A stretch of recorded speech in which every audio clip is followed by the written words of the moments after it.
Hello friends, welcome to Just 32. Today we are going to study MES, that is microcontroller and embedded system. This video tutorial is specific to Mumbai University. Actually my mic is not that good, so you might hear some external noise and I'm sorry for that. So this video tutorial I am starting with module 2 and I would suggest you to go and refer the module 1 first and study about basics of microcontroller and RISC and cell system. I'm not going into details, so I'll keep things simple so you won't get bored or confused between things. So let's get started. Module 2, it's all about 8051. So first I'll start with features of microcontroller 8051. Now, how will you decide that a microcontroller is a 8-bit or 16-bit? It is depend upon the ALU of microcontroller. So our microcontroller 8051 is a 8-bit because it contains 8-bit microcontroller ALU. Then if you are familiar with the 8084, 8086, it's just like 8085 and 8086, it contains 40 pins IC. Unlike 8085 or 8086, it contains 128 byte of internal RAM, which is expandable up to 64 KB, and 4 KB of internal RAM, which is expandable up to 64 KB. Then it contains 4 input-output ports, which can be used for input-output operation, accessing external RAM, etc. It contains one full duplex serial port, which is used to transmit or receive information in bit fashion. The main reason of being a microcontroller is a success is because of this 8-bit to 16-bit timer counter. You'll see in detail in further video. Now, instructions of 8051 is divided into 5 parts. If you are familiar with 8084, 8086, you might see these instructions: data transfer, arithmetic, logical, and branch control. But you may haven't seen this bit processing instruction. This is specific to 8051 or microcontroller, we can say. Then you can write this much features of 8051 if they ask the features of 8051 in the question paper. I feel this is quite sufficient. Then the 40 pin IC of 8051. They might ask you in the question paper about pin diagram of 8051. Then you need to draw this diagram. So it is quite easy to remember.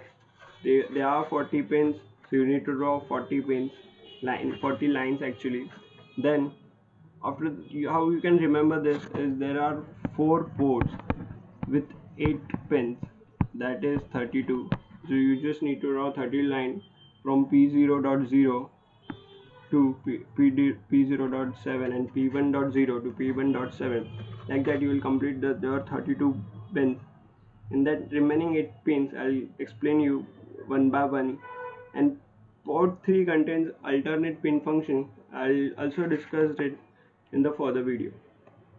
So we'll first discuss about 8 pins that is different than ports. So first 2 pins are XTEL1 and XTEL2. XTEL stands for crystal. Now XTEL1 is the input to crystal oscillator and XTEL2 is a input to microcontroller. This is output from microcontroller and this is input to microcontroller. It is basically used to drive the microcontroller. If your microcontroller is of 12 megahertz, then your crystal oscillation should be of 24 megahertz, because microcontroller divide the crystal oscillation by 2. But if your microcontroller is going to integrate in a system that gives you output of the frequency which is required by microcontroller, like in this case it is 12 megahertz, then you don't need to use a crystal oscillator. You can ground the crystal XTEL1 and then you can connect the XTEL2 directly the frequency output. So it will drive the microcontroller. Then we are going to look at RST. RST stands for reset. It is also used for when power on purpose and reset purpose. So when you start the microcontroller, the current will flow from this capacitor to the RST input of the microcontroller. Now, as the capacitor will get charged, it will stop the current flowing through it, and this circuit will become open circuit. Now, if you want to restart the microcontroller, then you have to just press this button or switch over here. Now, as soon as you uh, press the switch, it will act as a closed circuit. Then current will start flowing through it, and as soon as you release the key or switch, then it will act as an open circuit. Now you will get a pulse which will drive the microcontroller to reset. Then we have ALE, address latch enable. It is actually output from microcontroller to drive an external hardware. Microcontroller have the bus external bus are AD0 to AD7 and A8 to A15. Latch is used for lower nibble of the address.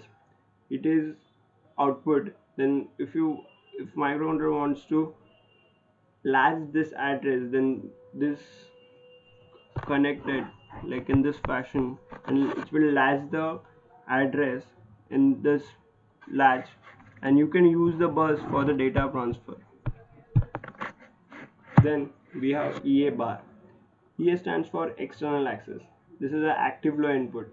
If you don't know what is active low input, it is set when it is 0 and it is disabled when it is 1.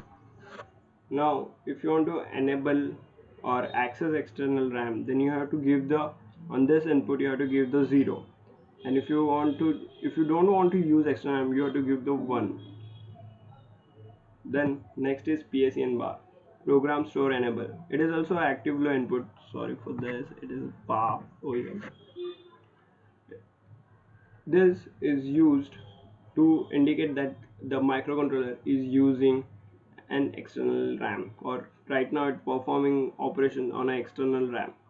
And the remaining two pins are very easy, that is VCC and VSS. VCC is a plus 5 voltage supply to microcontroller, and VSS is a ground to microcontroller. Then we are going to study about ports of 8051. All ports of 8051 are bit as well as byte addressable. What do you mean by bit as well as byte addressable? You can access 8 pins together as a byte, or you can specify a particular pin in the 8051.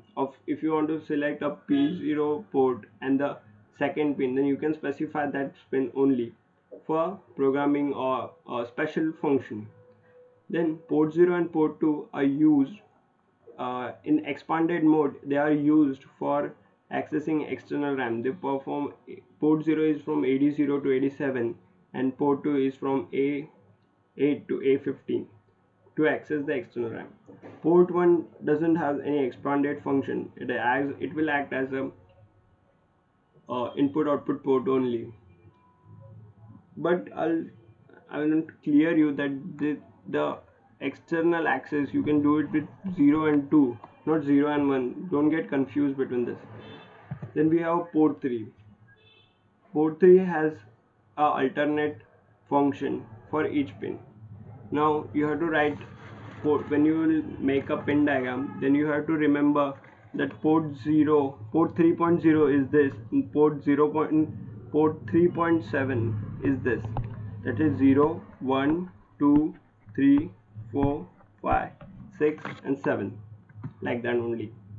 Now RxD bar and TxD bar are the read write serial ports of microcontroller 8051.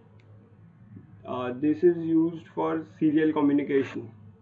Then we have INT 0 bar and INT 1 bar. They are interrupts for microcontroller 8051. They are hardware interrupts and they are programmable. And also these are vectors. They execute a vector location as an interrupt service routine when they occur in microcontroller. T0 and T1 are used for the timer counter 0 and timer counter 1 that we'll discuss in further video. Then we have a read bar and write bar. This is used for an external RAM. We'll discuss in the further video. You have to remember all these things for port 3. Then we have architectural functional block diagram. 8051 contains these blocks. Uh, First is the CPU. CPU contains ALU and resistor. All components are connected through the internal data bus.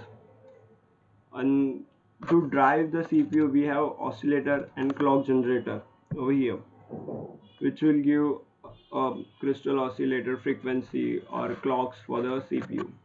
Then to a specific interrupt function, then we have an interrupt controller. 8051 has a two external interrupts and four internal interrupts.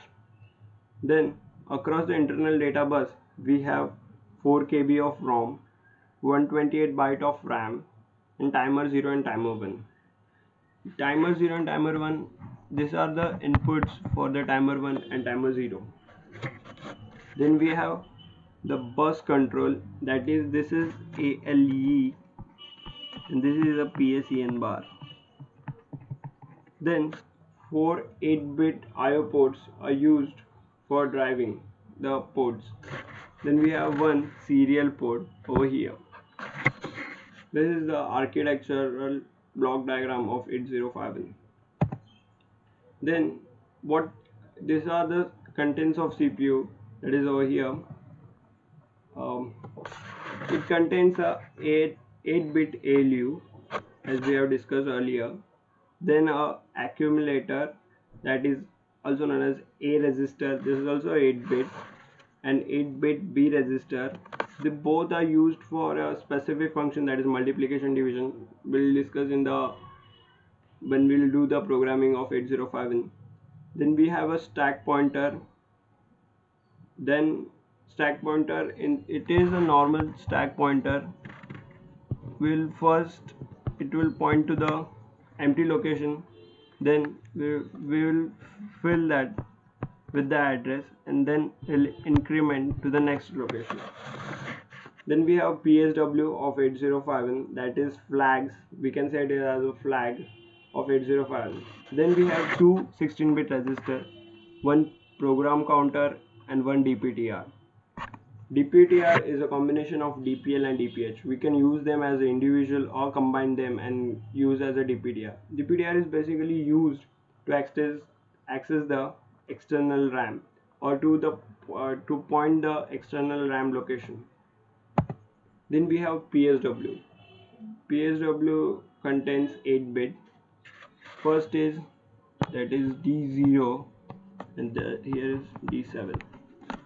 P is stand for parity. When the input of the microcontroller 8051 contains a byte contains an even parity, then this is set, that is 1.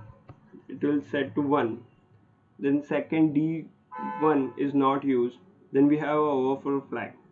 When microcontroller perform a multiplication, it goes beyond the size of the ALU, then the overflow flag is set. Then we have this RS0, RS1 and RS2. These are used in a combination, that is 00, 01, 10 and 11. This is used to select the banks in internal RAM. It is bank 0, 1, 2 and 3. We'll discuss what is bank and how it works when we'll study about internal RAM. But for sake, I have shown you how it works. Then we have F0. F0 is a user-defined location where for a programming purpose one can use it for it, one can use it. And then we have auxiliary carry and normal carry. Auxiliary carry is happened when there is a carry from lower nibble to higher nibble, and carry flag is set when there is a carry when addition, subtraction, like that. Next is, we are now in memory organization of 8051. We'll first study about data memory. Data memory is a RAM actually. So it contains a 128 byte of internal RAM, which is direct as well as indirect addressable, and um, it contains from 00 to 7FH, and above that, that is up to FFH, is contain SFRs. So now this is internal RAM and structure about 8051. We can expand it to the 64 KB of RAM, that is from 000H to FFFFH.